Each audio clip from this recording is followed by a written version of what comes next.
She dialed 911 because I dared to pack a toaster into a moving box, screeching into the phone that I was fleeing the subdivision without proper clearance. Like I was some fugitive from a beige prison camp. By the time 5 cop cars screamed into my driveway, lights flashing like it was a bank heist, I stood there holding a cardboard box marked kitchen junk, wondering if this was real life or a bad sitcom where the punchline was my sanity. Little did that power-drunk HOA queen know, while she paraded around nitpicking mailbox angles and shrub symmetries, I'd been quietly turning her little empire of petty rules into my personal chessboard, and her throne was about to crumble in the most deliciously ironic way. I was 45, fresh off unloading my tech startup that had sucked the life out of me for 15 years, when I bought into Willow Creek Estates. Picture it.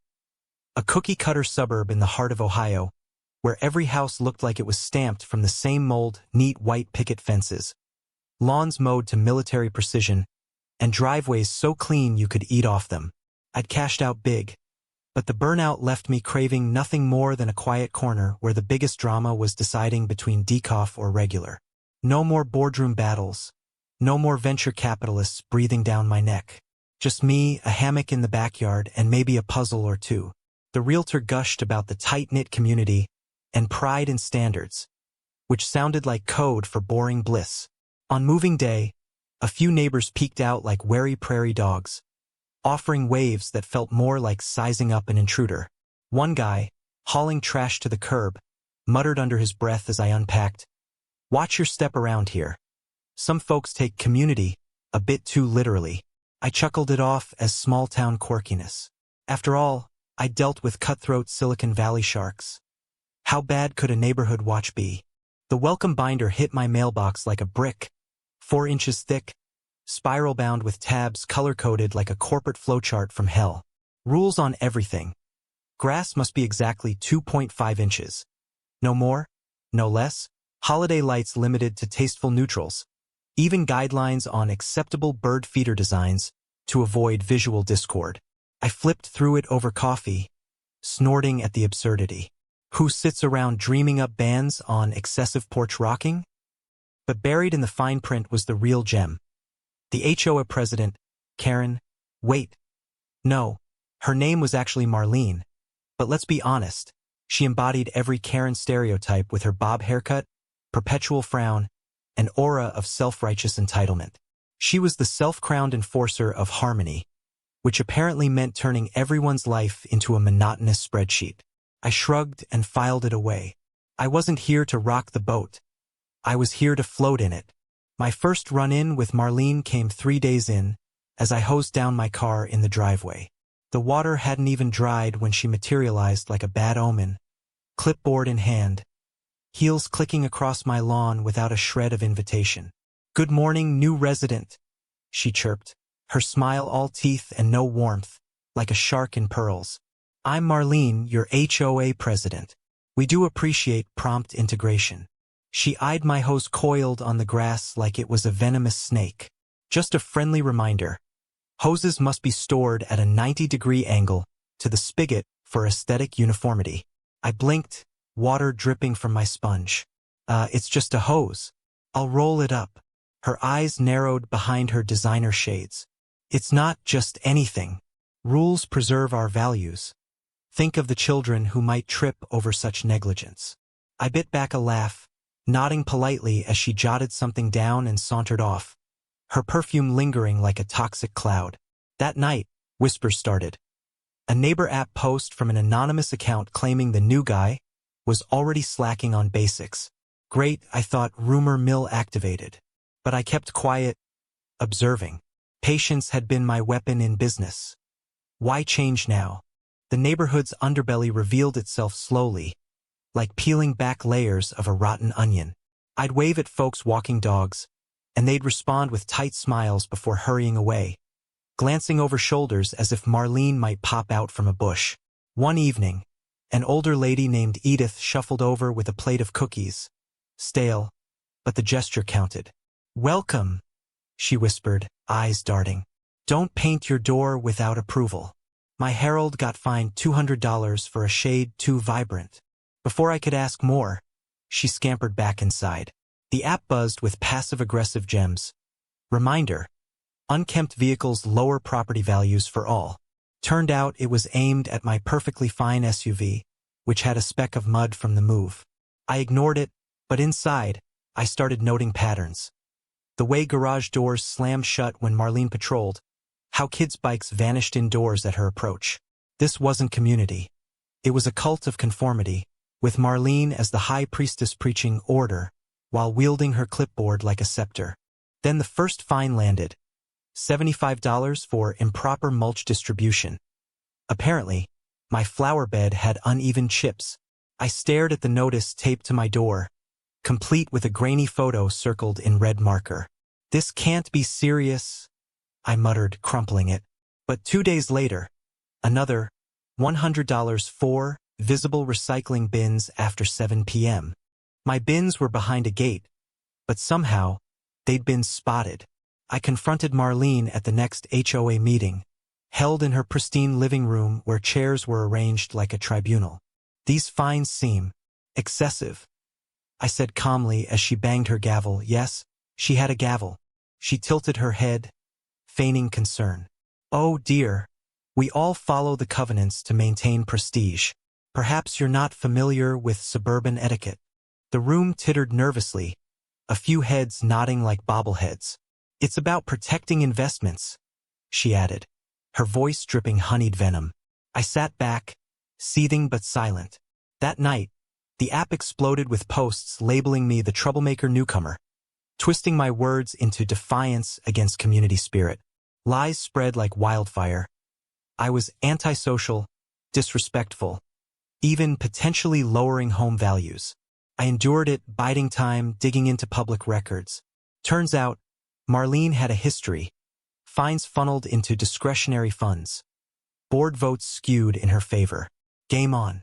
The harassment ramped up like a bad sequel. Drones buzzed over my yard at dawn, capturing evidence of infractions I didn't commit. One morning, I caught a board member, Marlene's lackey, a weaselly guy named Ted, snapping pics of my fence from the sidewalk. Bird watching, he stammered when I stepped out, scampering away. Notes appeared under my mat. Conform or face consequences. Fines piled. $150 for non-approved mailbox decal.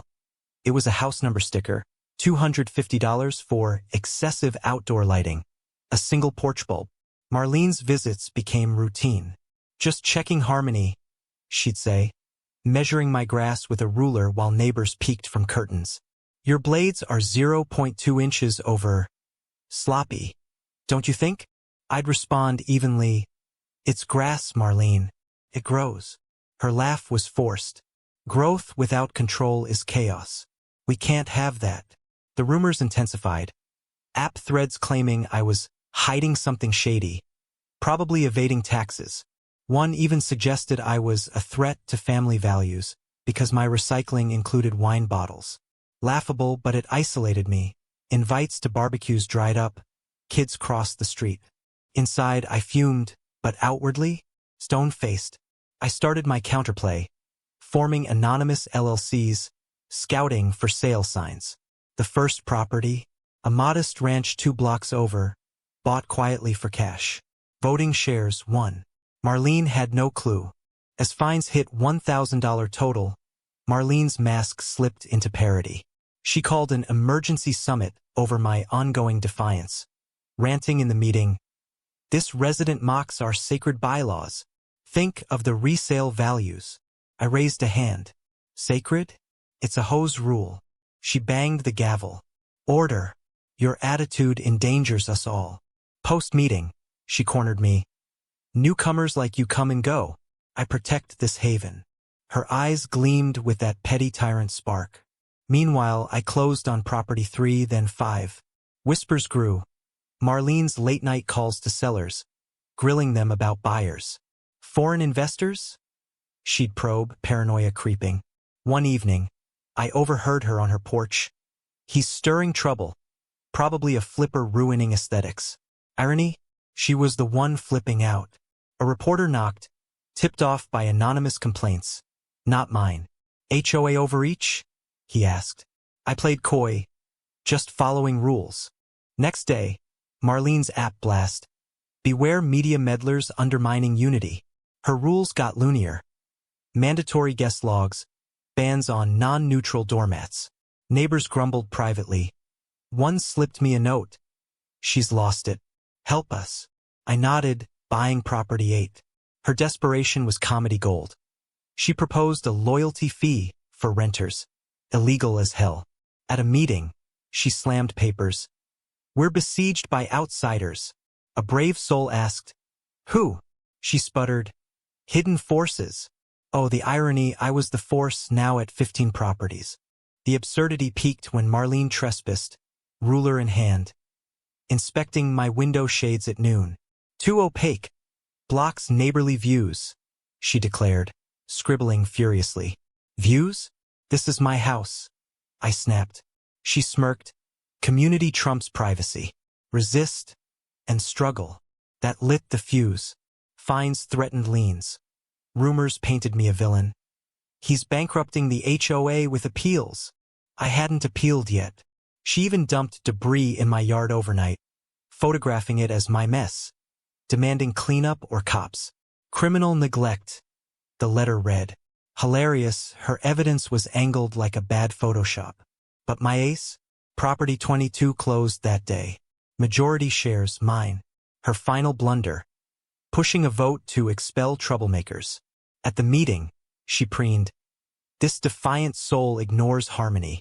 Vote to pursue legal action. I stood, folder in hand. Harmony? Let's talk real control. The room hushed as I laid out deeds, projections glowing. I've acquired 22 properties via LLCs. Majority voter now. Gasps echoed. Marlene choked. Lies. Fraud. The sheriff, called by a tip, mine, anonymously, confirmed, legal ma'am.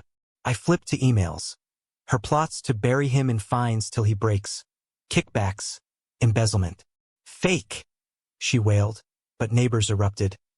You fined my grandma for birdseed. Ruined my sale.